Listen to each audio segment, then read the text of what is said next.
quickly, just the Hunter Biden thing, to one thing that blew my mind, and I don't know how I didn't know this, so maybe I'm going to say it and everyone already knows this, but Donald Trump Jr.'s wife is Gavin Newsom's ex-wife. Did you know that? I think so, yeah. That's fucking dude, they're crazy. all, this whole thing this is wrestling, dude. Well, I know that. This whole thing is just wrestling. They're all behind the scenes. They're all fucking having beers and hanging out.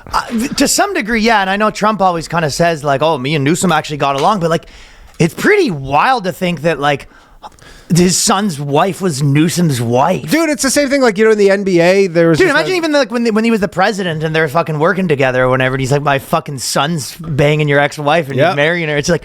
You're right. It is like bizarre. Yeah, there's other girls in the world. I mean, it's just like how there's the NBA hoes. Like you see that thing with James Harden, top politician hoes. Yeah. Well, you see that thing with James Harden where his girlfriend caught the bouquet at Rajon Rondo's he wasn't happy about it. And he wasn't. He goes, that just cost me like $200 million. Not great. Well, he didn't have to get married. I know. The bouquet. It's just like obviously like a joke, or whatever. But she's like.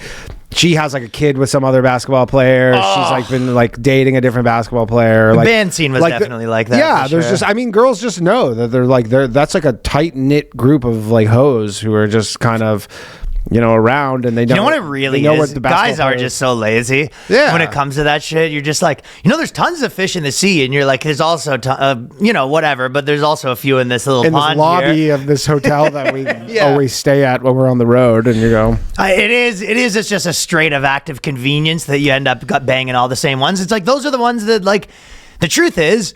If girls are smart and you just like really pursue a guy, like you can actually lock a guy down pretty easily by just being like, this is happening. And the guy's like, I'm not interested. And you go, we're getting married. And then the next thing you know, the guy's on the altar. Yeah.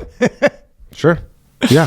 But anyway. So you predicted an accurate prediction by Danny, which I will say is you sort of said that you think that the Hunter Biden thing is going to go through. And then immediately it's going to be like, look how fair we are. Well, look how fair. But I mean, my main prediction was that they were going to jail them both. So that is to be determined. Well, but the way that you, but I thought, like they're going to find him guilty. To say like, hey, this is a fair system. And Biden has said, he's like, I'm not going to pardon my son, although a lot of people think he will, but he's like, I'm not going to pardon him. And then nothing's really going to happen, I guess, right? What do you mean? What's he going to, he's not going to put him in jail, you think? You think he's going to do jail? Like, you think he's going to do a couple days of jail? I mean, I have no idea. Like, the thing with Hunter Biden is, again, like, it's so crazy. This is in the last 2 weeks. This has never happened ever before. And then, like, there had never been a son of an active president convicted of a crime, or a former president convicted of a crime, and both things have happened in the last 2 weeks. It does feel like a bit of House of Cards where like someone behind the closed doors has to be like, listen, Hunter's got to take a fall. Yeah. You know what I mean? Well, dude, then again, there are jury trials. The thing he got like booked for was lying about, like, I guess when you apply for a gun. Lying about doing drugs. They ask you, do you use illicit drugs? You're like, do you know how many people in America? Yeah, that's everyone. That's like. How many people would go to jail? 50 million people. Like legitimately, or probably smoke weed. And you're like, yeah, I have a gun and I smoke weed. Which would basically, you're now guilty of this crime. Well, yeah, I guess they were trying to plea him out and he didn't want to do that. Well, no, originally, that's the crazy thing, is originally they did, I don't know if you remember this. They gave him a sweetheart deal. They gave him that crazy sweetheart deal where it was like behind closed doors and they just were like, your dad's the president, here's this deal that like won't be in trouble.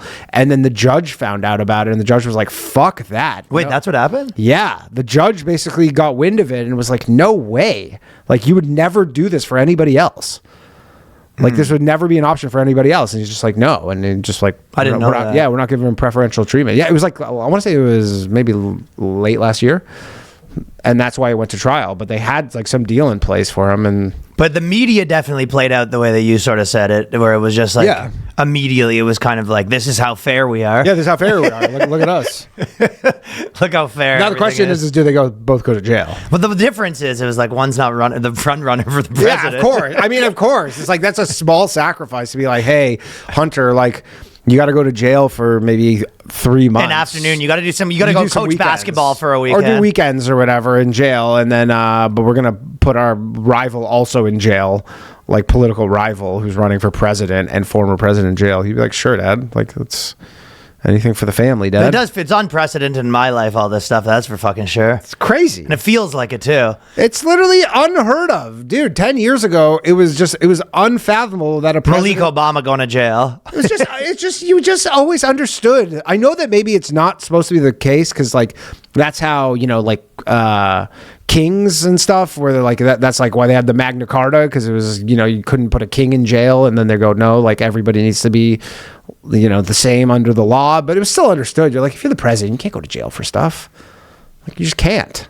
You're the president. I don't know. It's just understood. Like, I mean, think of all the crimes, Bill Clinton and all that stuff, and you just go, yeah, I don't know, you just don't go to jail. Maybe they'll publicly shame you or something, but you're not going to jail. Yeah, you're not going to jail.